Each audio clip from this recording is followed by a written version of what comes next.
여러분 안녕하세요. 알고의 윤쌤입니다. 자, 오늘 해볼 수업은요, 이 국어 배경 지식에 대해서 수업을 한번 해볼 겁니다.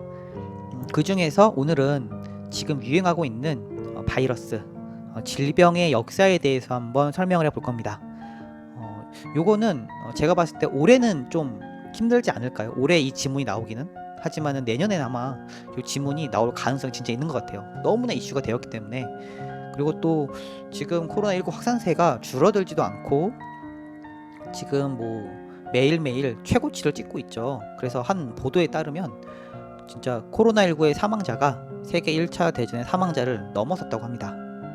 다시 말하면 1000만 명이 넘어갔대요. 전 세계 사망자가. 그러니까 엄청난 숫자의 지금 질병인 거죠. 말 그대로 팬데믹 현상인 거죠.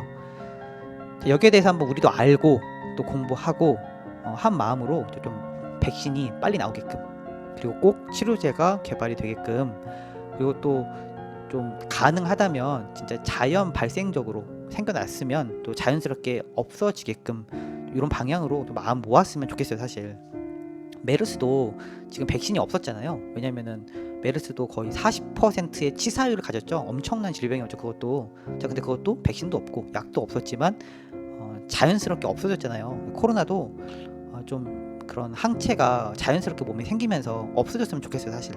그런데 이거 어떻게 될지 정말 모르는 것 같습니다. 자, 어쨌든 간에 일단 우리가 여기에 대해서 정말 알았으면 좋겠어서 준비해 봤습니다. 자, 그러면 바로 강의 시작하도록 하겠습니다. 자, 일단은 팬데믹이라는 단어에 대해서 한번 설명을 하고 갈게요. 이 팬데믹은 그리스어 판데모스에서 유래가 됐대요. 데모스.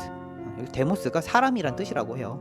판은 뭐 넓게 펼쳐져 있다 라는 뜻이래요. 이게 저도 자세히 모르지만 여기서 유래가 됐는데요. 넓게 사람들 사이에서 펼쳐져 있다. 넓은 모든 사람들에게 퍼져 있다. 이런 뜻이래요. 그게 바로 팬데믹이라고 해요. 팬데믹. 이 WTO에서는 전염병을 나누는 6개의 단계가 있대요.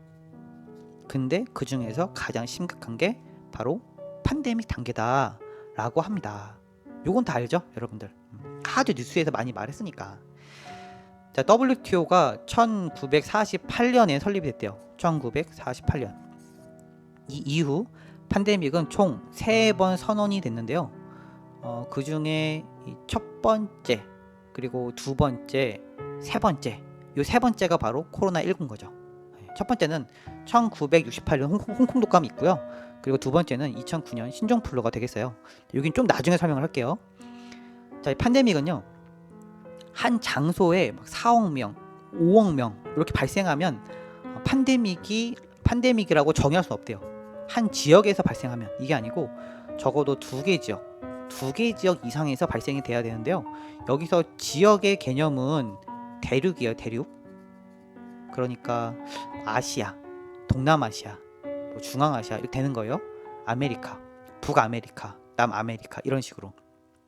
그래서 이번에는 중국에서 시작됐는데 WTO 그 총재가 이제 팬데믹을 잘 선언을 안 했잖아요. 처음에는. 왜냐면 중국을 중심에서 아시아 중심으로만 퍼졌으니까. 근데 이게 유럽으로도 가고 미국으로도 가고 이러면서 이제 팬데믹을 선언할 수밖에 없는 상황이 됐죠. 사실. 그런 겁니다.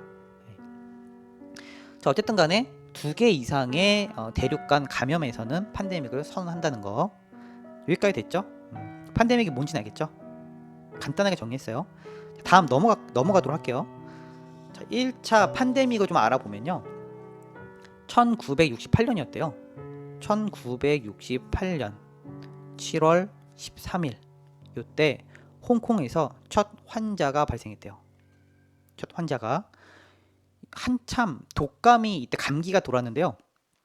홍콩 인구의 15%. 그 홍콩 인구 15%, 다시 말하면 50만 명이 감염이 됐대요. 6개월 동안. 그래서 공식 명칭은 홍콩 독감이라고 하기도 하고 H3N2라고 하기도 한답니다. 이 홍콩에서 발생한 이 바이러스죠. 이 바이러스는요, 6개월 동안 동남아시아, 그리고 호주, 남미, 유럽 전 세계적으로 확산이 됐고요. 정말 100만 명 이상의 사망자가 났다고 해요. 어마어마한 사망자인 거예요 사실. 그리고 여기에 대한 백신으로는 그린플루, 팬텀 릭스라는 물질이 개발이 되었고요. 또 치료제로는 타미플루가 치료제로 나왔다고 합니다. 꼭 기억해 두세요. 요거 다음에, 요 강의 다음에 제가 세균에 의한 감염, 그리고 또 바이러스에 대한 감염 뭐 얘기할 건데요. 일단 기본 배경 지식으로는 알고 있으세요. 알겠죠? 그리고 요게 바로 바이러스에 의한 감염이라는 것도 꼭 알고 있으면 좋을 것 같아요. 이게 1차 홍콩 독감. 자, 두 번째는요. 언제 일어났냐면 2009년 봄에 발생을 했대요. 2009년 봄에 멕시코 위치가 이렇게 미국이 있잖아요. 아메리카예요. 그리고 이렇게 이어지죠. 멕시코. 근데 멕시코 사람들이 미국이랑 왕래를 많이 하잖아요, 사실. 그래서 이 멕시코 베라크루스 주, 요 주를 포함해서 3개 주에서 전염병이 확진되기 시작했대요. 그리고 나서 몇 주 후에 미국에서 확진이 돼가기 시작한 거예요. 그런데 미국에서 빠르게 유럽과 아시아로 확산이 되면서 이 바이러스가 새로운 바이러스다라고 명명이 된 거죠. 이 바이러스의 어떤 소문이 처음에 돌기를 뭐라고 돌았냐면 돼지죠, 돼지.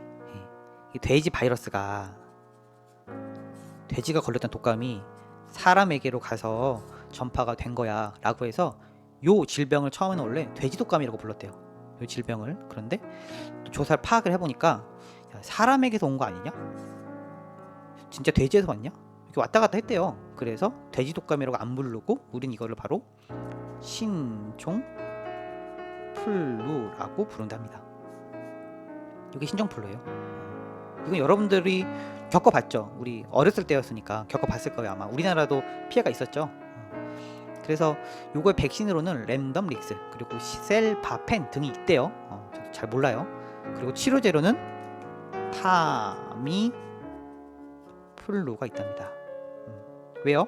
바이러스에 의한 감염이기 때문에. 일단 요거. 그리고 사망자로는요, 사망자가 전 세계적으로 18,500명 정도가 되고요, 감염자는 76만 명이래요. 그러니까 그렇게 뭐 치사율이 높은 질병은 아니었던 거죠 사실. 그래도 뭐 10,000명이면, 20,000명이면 엄청 사망자가 많이 나오긴 한 거죠 사실. 자, 근데 제가 좀 여기서 플루를 강조했는데요.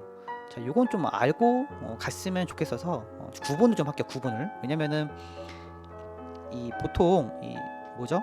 질병에 걸리면 죽는 병이 폐렴이래요. 폐렴. 그래서 폐염증이 생겨서 폐 기능이 고장나고 나중에는 이게 폐가 산소를 저장을 못해서 최종적으로 죽을 때는 질식사를 한대요. 그래서 이 홍콩 독감 같은 경우는 질식사 증상이 많이 일어났다고 해요 사실. 자, 그런데 우리가 여기서 좀 알아봐야 될 게 폐렴이 보통 세균에 의한 감염이 있고, 그리고 바이러스에 의한 감염이 있다 하거든요. 이 차이를 먼저 알고 갑시다.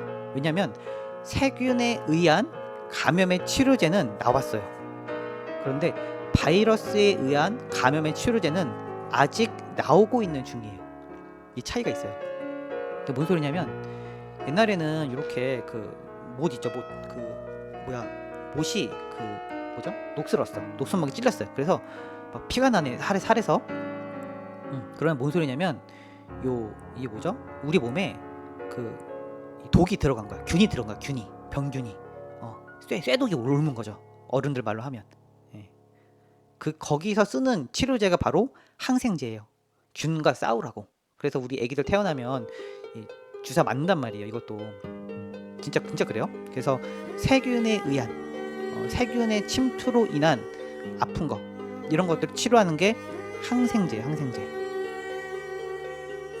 요 이름이 바로 뭐냐면 요게 페니실린이라고 해요. 정말 뭐라 그러죠? 이거는 기적의 물질이라고 하는데요. 그전까지는 말 그대로 못에 찔리잖아요. 그러면 살이 썩는단 말이에요. 뼈도 썩고 이게 피가 돌면 몸 전체가 망가지게 돼요. 그래서 옛날에 진짜로 살이 썩어 들어가면 여기 잘라야 돼요. 여기를 이렇게 칼로. 그래야 사니까. 그런데 여기다가 페니실린 주사 한 대 맞고 약 먹으면 끊는다는 거예요. 그래서 요게 페니실린이 1928년에 개발이 됐대요, 최초로. 그리고 1941년에 상용화가 됐다고 하는데요. 이때가 바로 세계 2차 대전이 한참 있었던 그런 연도죠. 그래서 한참 전쟁을 통해서 또 질병도 많이 걸리고 많은 사람들이 사실 죽었는데, 이때 페니실린이 상용화가 됨으로 해서 정말 많은 사람들이 살았다고 합니다. 이게 세균에 의한 감염이에요. 알겠죠? 그런데 바이러스에 의한 감염은 좀 달라요. 바이러스는. 그래서 아까 뭐냐면 흔히 우리가 그 감기 이야기하죠. 감기는 바이러스에 의한 감염이에요. 감기. 근데 감기 바이러스는 크게 세 가지 종으로 나올 수가 있대요. 첫 번째는 리노 바이러스. 두 번째는 인플루엔자. 많이 들어봤죠? 바이러스. 세 번째는 코로나 계열의 바이러스로 나뉜대요. 요게 60%. 나머지는 이제 여러 가지 종류가 있겠죠? 그런데 지금 돌고 있는 우리가 코로나19는 이쪽 계열 바이러스고요. 그리고 팬데믹을 선언할 정도의 바이러스는 다 인플루엔자 바이러스였어요. 이전까지. 홍콩 독감도, 그리고 또 뭐죠? 신종 인플루엔자도 요 바이러스였어요. 그래서 요 인플루엔자 바이러스 혹은 인플루엔자 바이러스인데 변종이 일어나는 거죠. 변종. 그래도 거기에 대한 변종이 있는데 그 변종을 막아줄 수 있는 치료제가 바로 아까 말했던 타미플루인 거예요. 그래서 사실 지금 어떤 인플루엔자 바이러스에 대한 치료제는 어느 정도는 나온 상황인 거죠. 하지만 코로나 바이러스에 대한 치료제는 아직 나온 적이 없어요. 진짜 그래요. 코로나 우리 구조를 보면 다 알죠, 여러분들. 이렇게 동그랗게 돼 있고 돌기가 있죠, 돌기가 이렇게. 그래서 막 여기 튀어나와 있고, 그렇죠, 이렇게 이런 모양으로 생겼잖아요. 우리 다 그 매년 뉴스에서 보니까 알 거잖아요. 요 돌기가 있는데 요 돌기 중에 하나, 이 단백질 그 돌기라고 하죠. 요게 R형 돌기래요. 그리고 요게 A형 돌기. 요런 구조를 갖고 있대요. 그래서 요 R형 돌기와 A형 돌기가 무분별하게 무작위로 조합이 가능하다네요. 무분별하게. 그리고 무작위로. 그래서 어떤 종류의 변종이 나타날지 예측하기가 너무 힘들대요. 이해되시나요, 여러분들? 이게 바로 코로나 계열.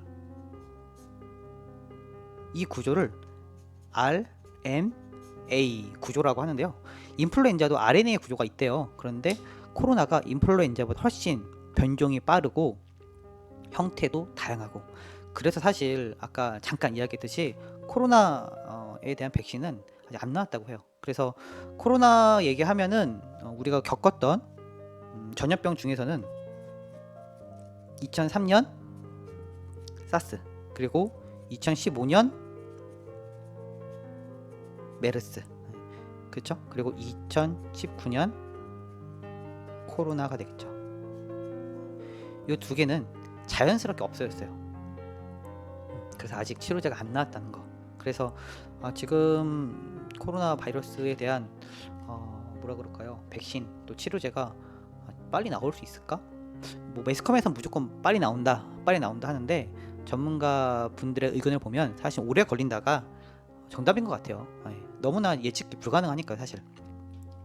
일단 여기까지 해가지고 지금 코로나 바이러스 그리고 또 인플루엔자 바이러스 뭐 차이를 이야기했고요. 그 다음에 전염병 뭐 잠깐 이야기를 했어요, 그쵸? 그리고 팬데믹에 의한 전염병 간단하게 이야기했습니다. 일단 여기까지 정리가 됐죠?